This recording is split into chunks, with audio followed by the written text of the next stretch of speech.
he at that point I was fighting, trying to get away from him, and he put his hand over my mouth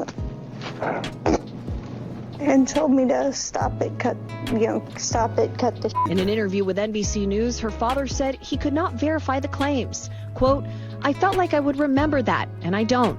I have a lot going on, but I mean, that's something that would definitely stick in my mind," he said.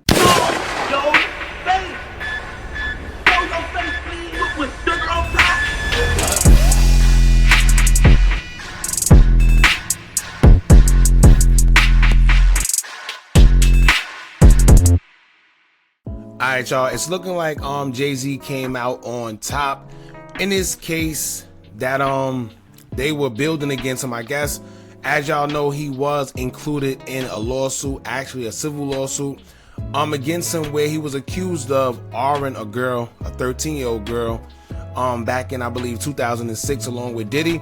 Now, I told y'all from the beginning something that makes sense about that story, but something also don't make sense about, you know, it coming out that he didn't have nothing to do with it.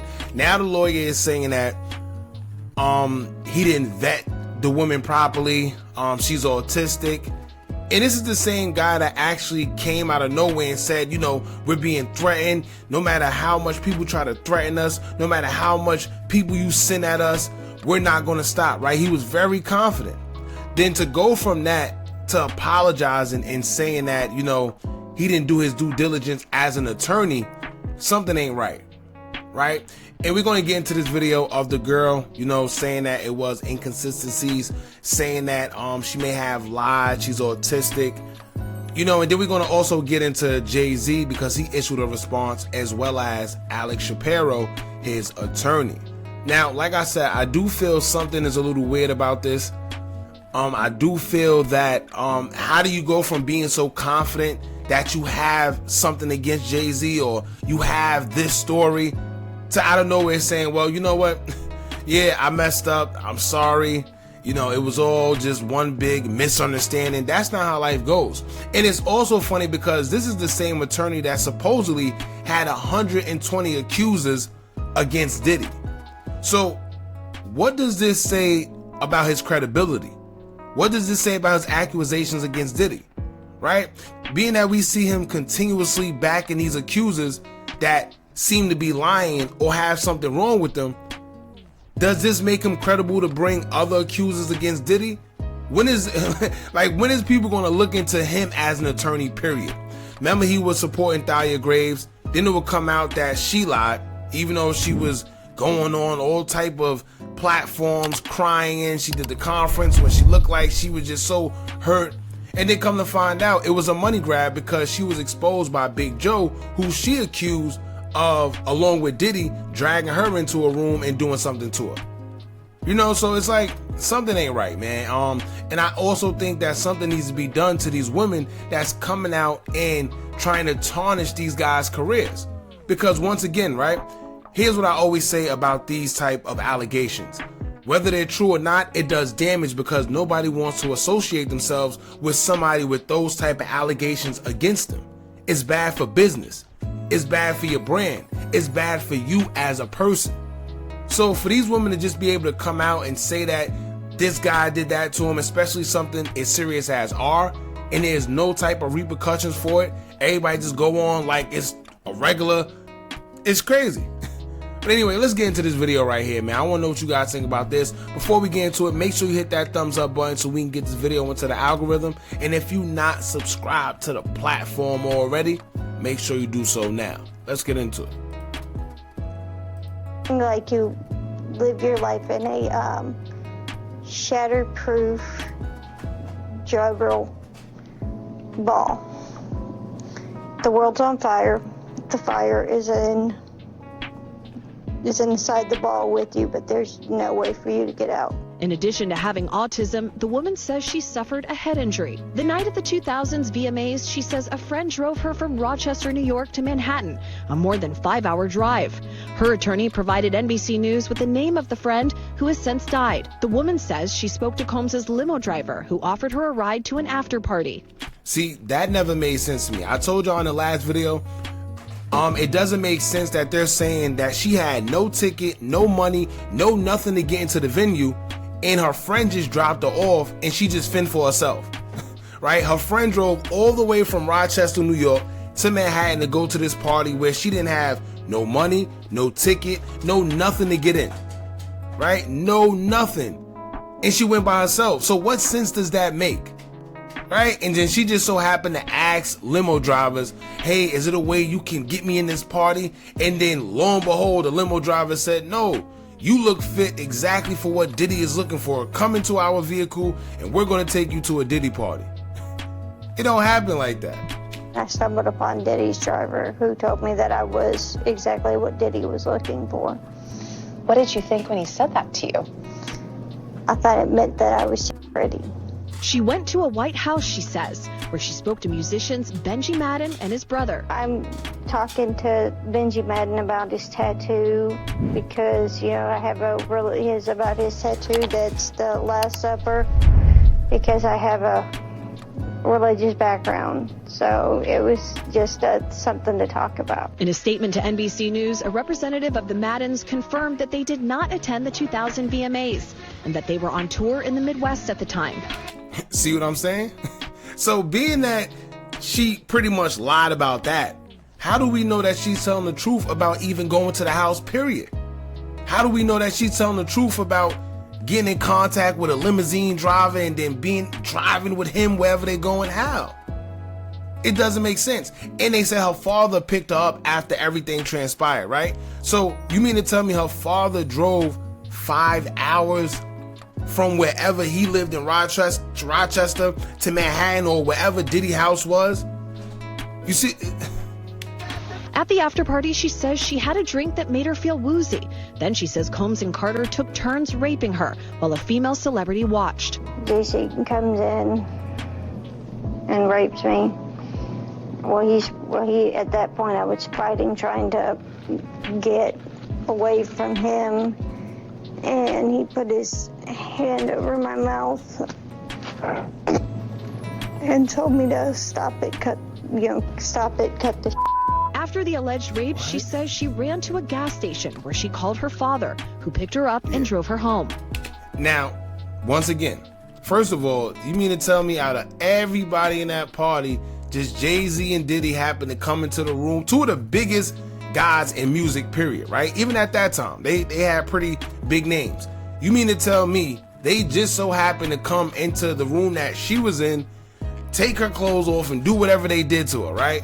And then she manages to leave and then call her father, and her father came 5 hours, probably more, give or take, wherever Diddy's house was, but traveled that far of a distance to come pick her up? We rode home in silence. He didn't ask me what happened. He didn't ask me what I did or where I was. Yeah, of course he did. In an interview with NBC News, her father said he could not verify the claims. Quote, I felt like I would remember that, and I don't. I have a lot going on, but I mean, that's something that would definitely stick in my mind, he said. When we asked the woman about the contradictions in a phone interview on Friday, she said that she stands by her statement. Yeah, get that out of here. Get that out of here. Case over. Case dismissed. Y'all get that out of here. For one, like I said, it didn't make sense for the same reason it didn't make sense to Jay-Z when he mentioned that instead of filing a civil lawsuit, why didn't y'all file a criminal lawsuit? Right? Because a civil lawsuit just means 9 times out of 10, y'all looking for a money grab. Right? And then they made it clear that they sent them a statement before filing the lawsuit, trying to come to some type of mediation to where, we wouldn't file this if you give this money or give that money or whatever it was, right? But if it was so serious, especially if something like that where they have real victims in the world, why didn't y'all file a criminal lawsuit? Wouldn't you want to see him in jail for doing this to you? And how is it that a father, right? Not just some random person, not an uncle, not a brother, a father doesn't recall any of this happening? Come on, man.